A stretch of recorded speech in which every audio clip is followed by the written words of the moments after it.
மண்ணுக்குள் வேரோடி விண்ணுக்கு கிளை பிரித்து சொல்லுக்கு இலக்கணம் தந்து உலகுக்கே நீதி சொன்ன எம் ஒப்பட்ட உயர்ந்த மொழியாம் எம் தாய்மொழி தமிழ்மொழிக்கு எம் உடல்கண் வணக்கம்.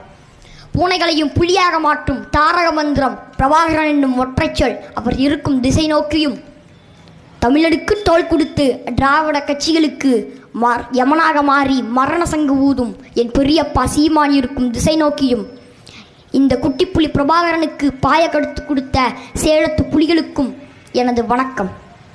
அடும்பு, அதிரல், அவரை, அனிச்சம், ஆத்தி, ஆம்பல், ஆவரை, ஆரம், இலவம், இருநாறு, ஈங்கை, ஊந்துள், எருவை, எருளம், கண்ணி, கல்வை, கருங்குவளை, கஞ்சங்குள்ளை, காராண்டை, காஞ்சி, காந்தல், குதலி, குடுவை, குடசம், குரவம், குருத்தட்டி, குறுக்கிளை, குறிஞ்சி, கூவிலம், கூவிரம், கொகுடி, கொன்றை, கோடல், கோங்கம், போங்கம், செங்கொடு, வேரி, செருந்தி, செம்பவம், செங்கருங்காலி, செம்மல், சேடல், தேமாமு, தோன்றி, வெச்சி, வேங்கை, வேரல், சூரல், சிறுப்பூலை, சிரிச்சங்குரளி, ஸ்துவாரம், சுள்ளி, ஞாழல், தலவம், தனக்கம், தாளை, தாமரை, தில்லை, திலகம், நந்தி, நல்லேறு, நாரி, நாராந்தை, நரவம், நாகம், பயணி, பசுமொழி, பகன்றாய், பலசம், பாதர், பிண்டி, பிட்டிவம், புன்னை, புழுதாகம், மணிச்சிகை, மருதம், மவ்வல், வடபணம், வகுந்தம், கைதை, தும்பை, துளாய், இந்த 99 மலர்களையும் என் இரு கரங்களால் ஏந்தி என் தலைவன் பிரபாகரனின் பாதங்களில் சமர்ப்பித்து என் உரையை துவங்குகிறேன்.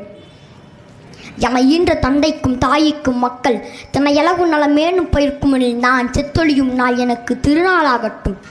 புரட்சி என்பது மனித குலத்தில் பிரிக்க முடியாத உரிமை. புரட்சியின் பலிகூடத்தில் எங்கள் இளமகளை காணிக்கையாக்குகிறோம். செவிடர்களை கேட்க செய்ய வேண்டுமானால் பலத்த சத்தமாக பேச வேண்டியது அவசியமாகிறது. அதனால்தான் நாங்கள் இங்கு கத்தி பேசி கொண்டிருக்கிறோம். நான் புரட்சி பாதையில் முதல்படி வைத்த போதே தமிழுக்கு என் உயிரை அர்ப்பணித்து விட்டேன். ஏனென்றால் என் தாய் எனக்கு நிலாவை காட்டி சோறுத்தவில்லை, விடுதலை புலிகளின் போராட்டத்தையும் பிரபாகரனின் வீரத்தையும் சொல்லிதான் என் தாய் எனக்கு சோறூட்டினார். என் உடம்பில் கடைசி சொட்டு ரத்தம் இருக்கும் வரை இந்த திராவிட கட்சியை வேரோடு அழிக்காமல் நாங்கள் அடங்க மாட்டோம். நாங்கள் அடங்கவே மாட்டோம்.